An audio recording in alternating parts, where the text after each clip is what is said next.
conflicts since then have proven somewhat a little mixed. Korea happened shortly after. There were a lot of World War II fellas that were recalled, served in Korea. They didn't get too much of a welcome home. Following that, we had the debacle in Vietnam, and I think the less said about that, the better. But the people in this country reacted disgracefully. They didn't treat those veterans as having done any good. The men that served over there went where they were told. They didn't have a choice. If they were given a distasteful job, they went and did it. Every one of them served this country with honor and deserved to be treated much better than they were when they got home. They were spit upon and things thrown at them.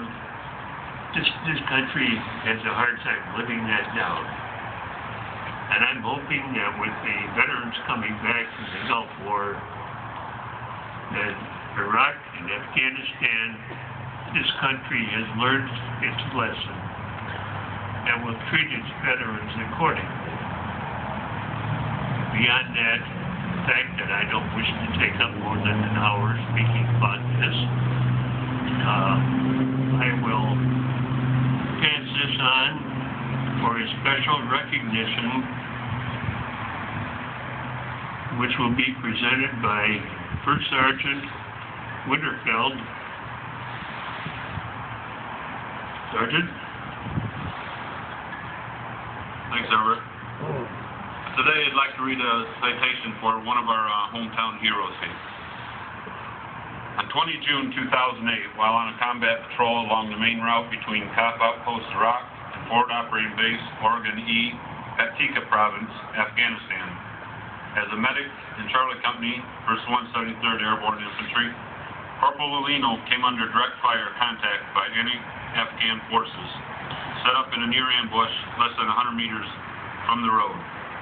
Anti-Afghan forces initiated contact on the coalition convoy at approximately 0600 Zulu, with rocket-propelled grenade fire against the trail MRAP of the lead route clearance package element, which was quickly followed by small arms, machine gun, and additional RPG fire. During this barrage of enemy fire, the 3rd MRAP came under intense RPG fire, which struck the vehicle along the seam of the rear bulletproof glass window, the fuel can rack, and the side of the MRAP itself. The round that struck the rear window penetrated the MRAP hull and detonated, causing 4 casualties amongst the passengers of the vehicle. Shortly thereafter, the round that struck the fuel rack caused the MRAP to ignite, disabling this vehicle, causing it to come to an abrupt halt, and forcing the preceding MRAP to push it through the kill zone. Once the squad leader of the disabled vehicle informed the platoon leadership of friendly casualties, Corporal Lulino maneuvered his vehicle from the rear of the convoy through the kill zone while being directly targeted by enemy RPG fire in order to approach the 4 casualties. At this point, Corporal Lulino set up a casualty collection point, which quickly came under intense RPG, small arms, and machine gun fire. After dismounting from his vehicle and with complete focus on protecting the lives of friendly casualties, Corporal Lulino took control of the chaotic situation on the ground and directed the platoon sergeant and other soldiers in the treatment of friendly forces. While coordinating this first line of care for his fellow soldiers, Corporal Lulino engaged known enemy locations with his personal weapon from an exposed position, which further identified enemy positions for heavy weapons gunners to engage. During actions on the casualty collection point, enemy forces greatly intensified their fire on this location, engaging Corporal Lulino and his element with effective RPG fire. Immediately identifying the imminent threat to his patients, Corporal Lulino used his own body in order to shield casualties from incoming RPG rounds as they began to impact on and around the casualty collection point. Corporal Lulino continued to administer treatment for all 4 casualties while under withering enemy fire, receiving shrapnel wounds himself, which he ignored in favor of treating his fellow soldiers. Once it became clear that friendly elements were still well within the enemy kill zone, Corporal Lino loaded the casualties onto an alternate vehicle in order to evacuate them to a medevac location. Throughout the next 30 minutes, enemy forces continued to engage with massive amounts of small arms, machine gun, and RPG fire.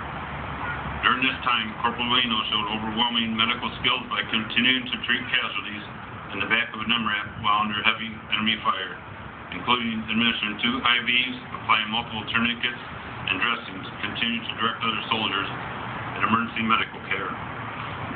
Once the platoon had reached a suitable HLZ location approximately 500 meters outside the enemy kill zone, Corporal Lino continued to stabilize his patients in order to ensure proper care during medevac. Corporal Lino's actions during this massive near ambush showed complete disregard for his own well-being as he put the lives of his patients and members of his platoon before his own. His medical skills and ability to remain calm under the most chaotic of circumstances ensured that the safety of the 4 wounded soldiers were led to their successful evacuation from the battlefield. The United States of America, to all shall these presents greeting.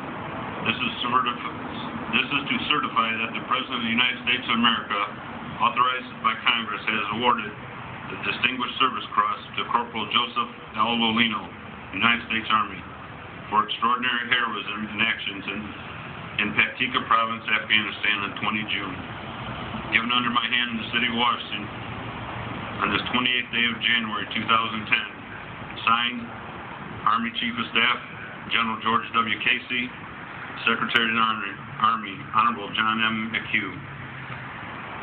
Corporal Lino is a graduate of Streamwood High School, been a long resident of Streamwood, and since then he's been promoted as Staff Sergeant and he's stationed in Hawaii. In attendance today, we have his parents here, Joe and Kathy Lino. Would you please stand to be recognized?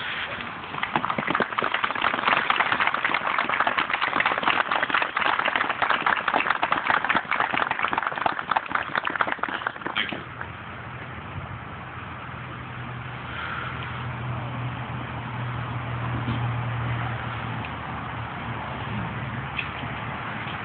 At this time, we would like